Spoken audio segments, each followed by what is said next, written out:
If you're wondering what happened to the Afrikaners who were rescued from South African white genocide, Y'all remember this time last year when the Trump administration brought over that group of white South Africans claiming they were facing racial persecution? Hello everyone, welcome back to my YouTube channel. It's Emelda'show. On today's video, we'll be talking about the Afrikaners that left South Africa to Europe as refugees by under President Trump regime and now crying out for help. Some of them are suffering so terribly that they could barely live in a comfortable place.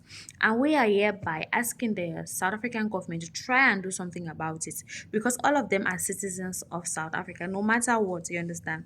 No matter what. Anyways, guys, watch this video on how Americans are reacting on the refugees which are from the Afrikaner refugees in their country. Thank you. from South Africa by Donald Trump and taken to America. Well, I will tell you, they've come out and said that there's been a failure of policy because they basically are barely scraping by. That is their description, that they're barely scraping by. So they were rescued from South Africa thinking, and most of them obviously never been to America, and thinking that they were going to turn up to a place that is paved in gold, only to find out that America has literally got millions of people who live in the streets. And many people in America, at least 10 million people, actually live in their cars. And these Afrikaners claimed asylum in the United States of America. And now they're saying that there's been a total failure of the rescue because they're not getting by. They're barely scraping by. This is what they say. And injustice in their home country? I have an update. Out that the majority of them are struggling here in the United States. They are only given $2,000 a month, which typically their rent eats up, so they have no more funds for food, transportation, anything extra. They're living in roach-infested apartments. They are living in an unsafe area. It's almost as if the United States is oppressive. Tried to tell y'all. And if anything, this just further goes to show that there are flaws within our immigration system, flaws within our asylum system. There are flaws. It's not the people, it's the system. This is what happens when our politicians are more interested in using immigration as a talking point, as a tool for election, rather than an actual issue that needs to be addressed rather immediately. I was about to go to bed, but I couldn't wait till tomorrow to make this video because it's very good news. Well, non-good news for the people I'm talking about. But do you guys know what happened to the Afrikaners that claimed there was white genocide in South Africa and hightailed it to America under this administration with the hope that they'd have a better life here, claiming that there's white genocide in South Africa and South Africa's trying to eradicate the white race. All these lies that they told to get here. Listen, it's one thing to come here with dignity. I have no problem people moving here with dignity, but when you're gonna lie about your country and stir up hate and go along with this terrible thing people are saying about South Africa just because you don't like it there, because your white privilege ended with apartheid and you still had privileges but you took it for granted. Do you know what happened to those people? They are living in motels right now with cockroaches, mosquitoes, and mold, and they're complaining because all they got was $2,000 when they started. They were promised that someone would help them find a job, find housing. Nothing's happening. One guy, the best one I heard, oh my gosh, I was dying when I heard this, is they interviewed an Afrikaner, and I need to look this up to see if it's true, but this is the story. Is they interviewed an Afrikaner, and he said he had to wash the car of an African American man here. So I hope that's true. Oh my gosh, I hope that's true. That would be so delicious. You know why I'm celebrating this karma is because there's people out there that are actually suffering, that are fleeing their countries to just make a life for their families and provide and make sure their kids have a future. And they have to wait forever. And sometimes it goes 10 years before that happens, which is why they end up here undocumented. Not that they're doing anything wrong and killing people and stuff. They're just undocumented because the system failed them. And it's just too much of money and resources. Anyways, these people got the red carpet rolled out for them based on a lie. And now look what's happening. God, that is real God right there, not the nationalists that they are. The real God is acting right now and saying, oh, you want to lie? Yeah, this is the life you're going to have. So, shame. I wish them all the luck, but I guess they can't go back to South Africa if they claim refuge from it, right? I hope not. Gosh, I hope. Oh, it'd be so nice. Okay, I got a good one. Can we talk about the Afrikaners that Trump brought here at the beginning of last year? They've been here for 7 months now. We have three of those families planted right here in Detroit. Do you know Trump still got them living in the hotel in the hood with mold growing all in the rooms? They get allowance of $2,000, yet they're paying rent at the hotels.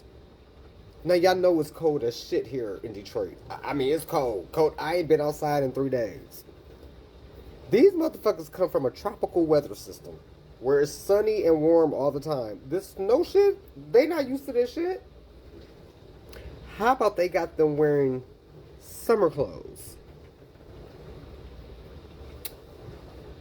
Trump brought them here on a promise that I will bring you here and give you all the benefits to get you started on your American dream.